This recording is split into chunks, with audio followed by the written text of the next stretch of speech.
The first thing you notice out here is the silence, not the peaceful kind. The kind that feels like it's waiting for you to make a mistake. No traffic, no voices, no distant lights on the horizon. Just wind moving through trees that don't care who you are, what you've done, or what you used to be. He stands at the edge of the wilderness like a man who has already been judged. Mud on his boots. A torn jacket that used to mean something. A pack that's heavier than it should be, not because of gear, but because of what he's carrying in his head. He doesn't look lost. He looks like someone who chose this. Some people come out here to prove they're strong, to film it, to brag about it. He didn't come to prove anything. He came because there was nothing left to return to. No warm house. No friends waiting, no job, no phone buzzing, no one expecting him to be okay. If you ask him what happened, he won't answer. Not because he can't. Because once you say it out loud, it becomes real in a way you can't take back. Out here, he can pretend the past is just noise behind him. Out here, he can pretend the world didn't strip him down to nothing. But the wilderness doesn't care about your reasons. It doesn't care about your history.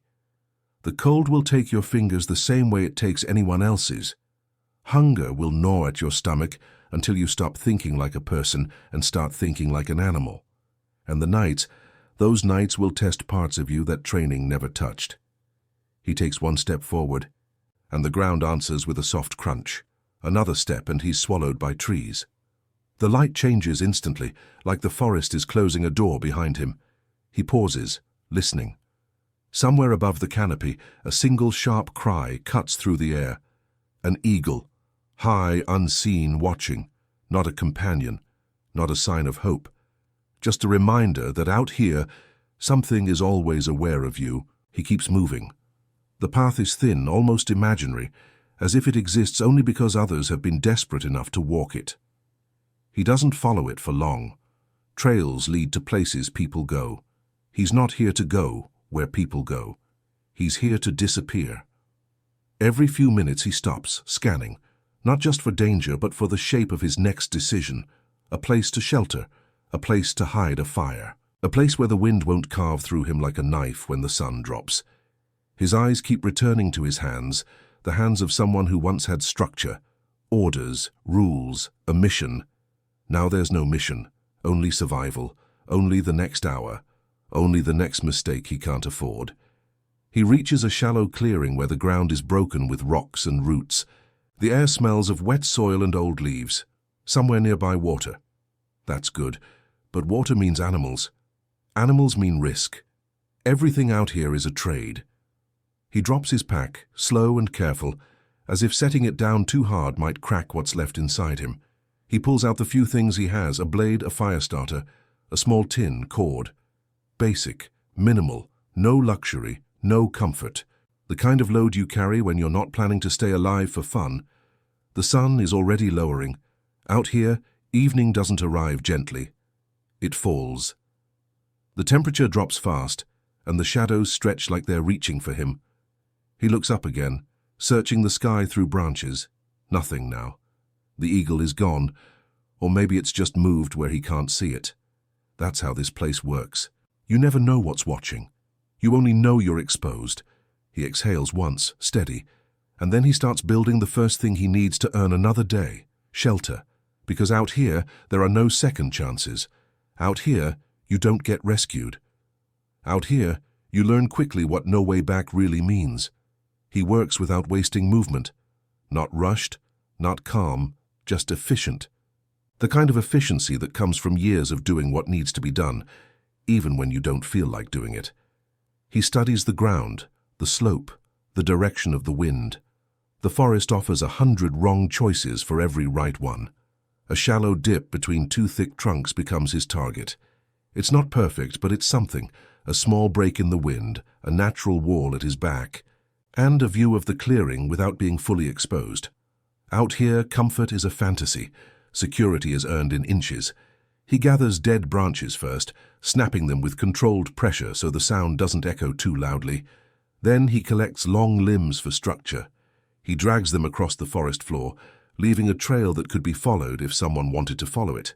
But nobody is following him. That's the point. Still, the habit of caution doesn't die easily. He anchors the first branch between two roots, testing the tension. Everything in nature is a negotiation. If you force it, it breaks. If you respect it, it holds. He builds the frame low, like something an animal would crawl under. Low is warmer, low is harder to spot. Low means survival. As he works, his mind tries to do what it always does when the body is busy. It wanders back to the wreckage. It plays the same scenes again, like a punishment he can't stop. Faces, words, a door closing, a phone call that changed everything, a silence that began long before he ever stepped into this forest. He tightens his grip on a branch until his knuckles pale.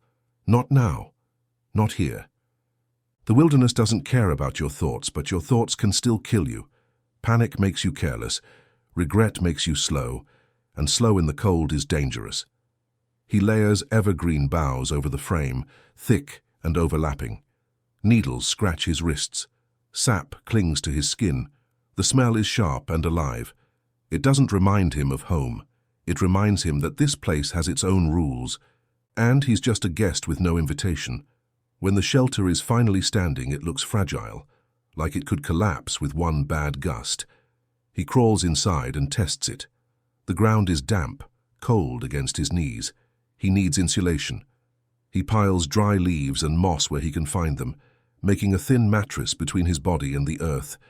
It won't be enough, but it will help. Next is fire. Fire is a risk, but so is freezing. He chooses a spot slightly away from the shelter and uses stones to build a small ring, not big, not bright. The smallest fire that can still keep him alive. That's the rule. He gathers tinder, dry bark, shredded wood, thin twigs, then sets everything with care. One spark, one breath too hard. One mistake and the forest takes that fire and turns it into a disaster. He strikes the fire starter once, twice, 3 times. Nothing. The air is damp. His hands are colder now. He tries again, slower, protecting the spark from the wind with his palms. A faint glow catches, then a thin thread of smoke. He feeds it carefully, like raising something delicate that doesn't want to live. The flame grows small, uncertain, and then steadier. It's not warmth yet, it's possibility. He sits near it, staring into the orange light. It paints his face in shadows. It makes him look older than he is. The fire crackles softly, and for a moment, the wilderness doesn't feel quite as silent. Then the sound comes, far off, a low rustle. Not wind, something moving through brush. He freezes, listening. Out here, your ears become your alarm system. He doesn't reach for his blade immediately. He waits, measures. The rustling stops. Silence returns. His pulse slows, but not completely. The forest has a way of keeping you on edge, even when nothing is happening. Especially when nothing is happening. He drinks from his tin after filtering water through cloth, small sips to avoid stomach shock. It tastes like earth and metal and life. He forces himself to eat a small ration, just enough to quiet the hunger without wasting supplies. Tomorrow he'll need to find real food. Tomorrow he'll need to earn it. As the last light fades, the temperature drops again, sharper this time. The fire becomes his only sun. He stares into it and hears the truth he's been avoiding. Tonight is not the hard part. Tonight is the beginning. Above the trees, somewhere unseen, another distant cry echoes. The eagle again, or maybe another bird. Either way, it sounds like a warning. He pulls his jacket tighter, shifts closer to the heat, and prepares for the first night in a place that does not forgive weakness. Night arrives fully, and the forest changes character. During the day, the wilderness feels like a place you can read. Light reveals branches, distance, paths. At night, it becomes a living wall. The trees become shapes. The shadows become movement. Your mind starts inventing threats just to fill the gaps. He keeps the fire low, too high, and it becomes a beacon. Too low, and it dies. And with it, the only thing holding the cold back. He adds a small stick, waits, watches how it burns. Every decision is smaller now, but heavier. He crawls into the shelter and lies on his side, knees drawn up to conserve warmth. The ground seeps cold into his bones anyway. His breathing is steady, controlled. He's trying to make his body believe he's safe.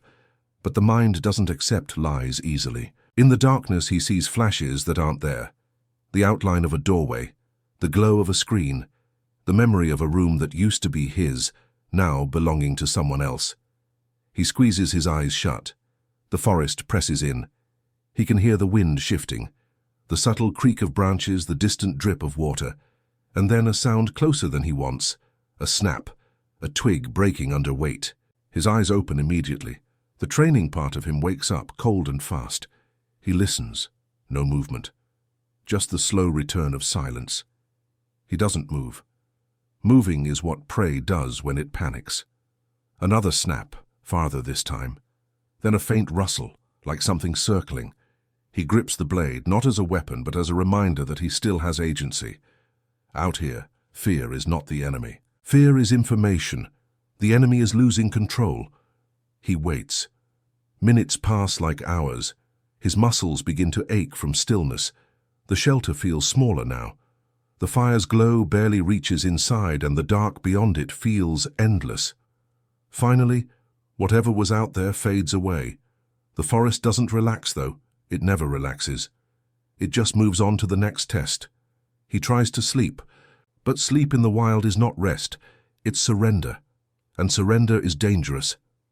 He slips into shallow half-dreams where he's back somewhere else, somewhere with concrete and rules and voices. In those dreams, he is always walking into a room where everyone stops talking, always reaching for something that isn't there, always too late. He wakes suddenly, breath sharp. The fire is lower. His body is stiff. For a moment he doesn't know where he is, and then the smell of damp leaves brings him back. The wilderness, the choice he made. He crawls out, feeds the fire again, and looks up into the dark canopy. He can't see the sky. It's like the forest has swallowed it. He hears an owl, then nothing. He feels in his bones that he is not the only living thing awake. He forces himself to drink small sips. Dehydration makes you weak. Weak makes you careless. He checks his supplies again, counting without thinking, because thinking hurts. A few rations left. Cord, fire starter, blade, tin. That's it. That's his world now. By the time the first hint of dawn arrives, it doesn't feel like relief. It feels like permission to start fighting again. Morning light filters through the trees, pale and cold. Mist hangs low over the ground, turning everything into a dream that refuses to end. He steps out and stretches slowly, joints protesting. The fire is nearly dead. He lets it die completely, covers the ashes, erases the evidence as best he can. Habit, discipline, and maybe shame. Today he needs water he can trust, food he can keep, and a safer place to settle before the next night. The first priority is water. He listens, moves toward the sound of it. The stream is narrow, clear, but cold enough to numb his fingers. He filters and boils what he can, conserving fuel and effort. Food is harder. He scans for signs, tracks, droppings, broken branches, berries. He finds a few edible plants, but not enough. Hunger is not dramatic at first. It's patient. It waits until you make the mistake of underestimating it. He sets a simple trap near the edge of a small run where animals might pass. It's not fancy, not cinematic, just practical. He learned long ago that fancy is a luxury. Hours pass. He moves through terrain that punishes every step. Rocks shift. Roots snag his boots. His shoulders burn beneath the pack. Sweat chills on his skin when he stops. The forest offers no comfort for effort. At midday, he pauses on a ridge and looks out over a sea of trees. There are no roads, no houses, no smoke. Just wilderness rolling into distance. And above it, a dark shape glides in wide circles. An eagle, high and effortless. It doesn't come close. It doesn't need to. It simply exists above him, calm, untouchable. He watches it for a long time, then lowers his eyes back to the ground. Because he isn't up there. He's down here. And down here, the rules are simpler. Survive today, then survive tonight, and do it again tomorrow. The afternoon turns harsher. The air warms slightly, but the forest becomes thicker, more tangled. He is forced to slow down. And slowing down is frustrating because frustration is a doorway to mistakes. He feels it building, like pressure behind his ribs. He finds a better spot near a bend in the stream, higher ground, more cover, a natural cluster of rocks that could block wind and hide firelight. It's still not safe, but it's safer. Out here you don't find perfect, you find less bad. He drops his pack and immediately starts working again. Build, gather, prepare. Staying busy keeps the mind from wandering into places it shouldn't. The moment you stop, the past comes back. The moment you stop, the emptiness gets loud. He gathers more boughs, thicker this time, and builds a tighter shelter. He reinforces the back wall with branches and stones. It's cramped, but warmth is more important than space. He makes a bed of dry leaves, then adds another layer, then another. He doesn't want to wake up with his teeth chattering uncontrollably. He checks his trap. Nothing. A small failure, but it lands heavy. People think survival is about big moments, fighting animals, building huge fires. Most of it is this: checking, finding nothing, and realizing you still have to keep going anyway. He searches for food again, moving along the stream, scanning for signs. He finds a patch of berries that look safe, tests carefully, eats small amounts. He finds insects under bark and forces himself to swallow what he can. Calories are calories, pride is expensive. As the sun starts to drift lower, he feels the shift in the forest again, the quiet warning that night is coming. The shadows deepen, the air cools. He returns to camp, gathers wood, splits what he can with his blade. His hands ache. A small cut on his knuckle bleeds slowly. He wraps it with cloth tight. He lights another small fire, keeping it low. The flame catches faster this time. His movements are improving.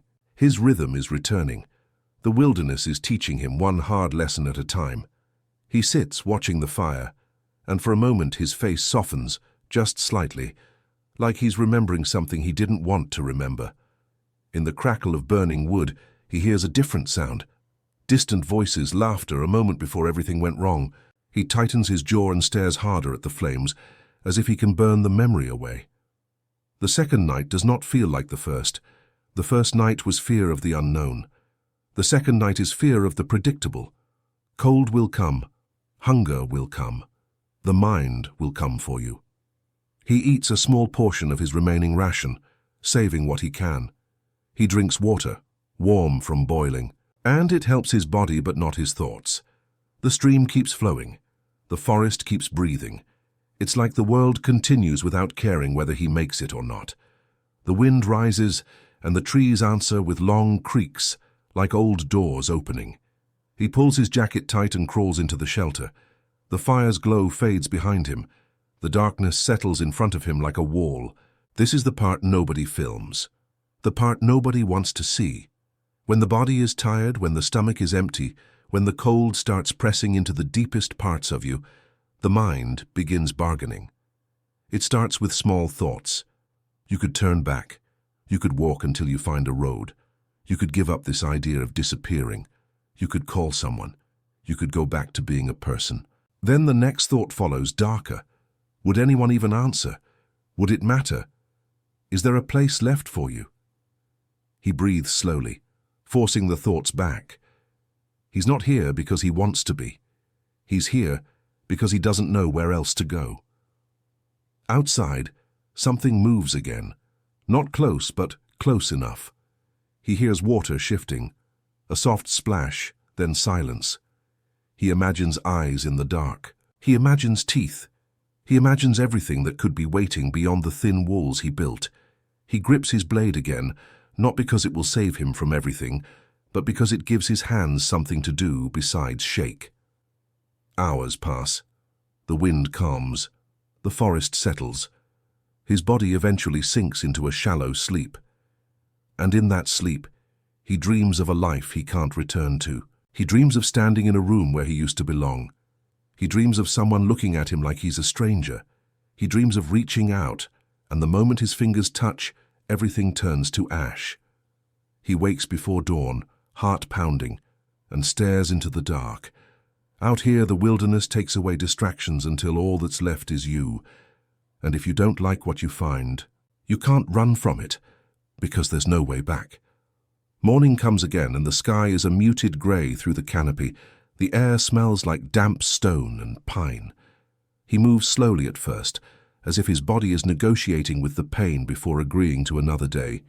He crawls out of the shelter and stands, shoulders stiff. He checks the fire pit, scatters the cold ash, covers it with dirt. He doesn't want smoke trails, he doesn't want signs. Not because he fears people, but because he doesn't want to be found by anything, human or otherwise. He walks to the stream and washes his face. The water is so cold it shocks him awake. For a second his breath catches, and he sees himself reflected in the surface, dirt-streaked, eyes hollow, jaw tight. A man stripped down to essentials.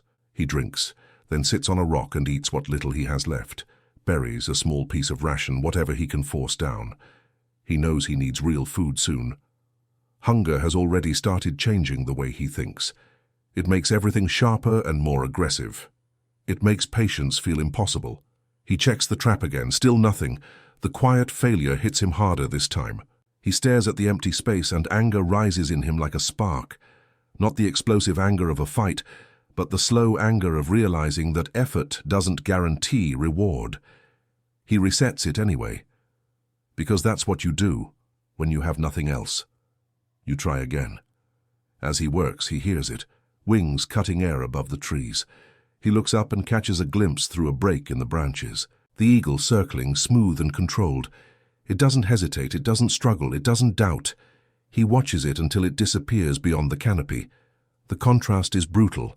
That bird belongs here. It is built for this. It can see farther than he can. It can move without exhausting itself. It can survive without begging the world for permission. And then the thought comes, sharp and unwanted. Maybe he came here because he wanted to be like that again. Not the soldier, not the man with structure, the man who doesn't need anything from anyone. He stands, shoulders squared, and starts moving deeper, following the stream's direction. If the water is flowing, it leads somewhere. Maybe to a larger body of water, maybe to more animals, maybe to a place where he can hunt. Fish survive longer than a few days. The forest thickens. He has to push through brush, stepping over fallen logs, climbing around rocks slick with moss. His boots slip once, and he catches himself just in time. His heart spikes. One fall out here can mean a broken ankle. A broken ankle can mean death. He slows down, breath steady, eyes scanning every step. Careful is not weak. Careful is alive. Hours later, he finds a wider bend in the stream where the water pools. The banks are muddy with tracks. Animals come here. That means food, but it also means risk. He studies the tracks. Some small, some larger, all recent. He feels the forest watching again, not with eyes but with presence. He gathers materials and builds another trap closer to the water. Then he builds a simple fishing setup with cord and a sharpened stick. It's not perfect. It's a chance. And right now a chance is everything. The day wears on. He stays near the water, conserving energy, listening. He hears movement, but it stays out of sight. He waits longer than most people would. Waiting is a skill, not glamorous but necessary. As evening approaches, he starts preparing a new shelter nearby. He knows better now. Nights are the enemy. Cold and fatigue in the mind. He builds fast, but not sloppy. He stacks leaves, reinforces walls, plans where the fire will go. When the sun finally dips, he lights a small flame. The warmth is thin but real. He sits staring into it, and for a moment he allows himself a thought he's been avoiding. If he can survive here, maybe he can survive what's inside him too, not today, not tomorrow, but someday. The forest offers no comfort, no guarantees, but it offers something the world stopped offering him a long time ago. Honesty. Out here, you don't get to pretend. You either endure or you don't. As darkness returns, he hears the eagle one last time, distant and high. The sound is not comforting. It's not hopeful. It's simply the wilderness reminding him that the world continues indifferent, watching. He pulls his jacket tight, stares into the night, beyond the firelight, and settles into the truth of this place. He is alone. He has nothing, and there is no way back. But he is still here, and tomorrow he will fight again.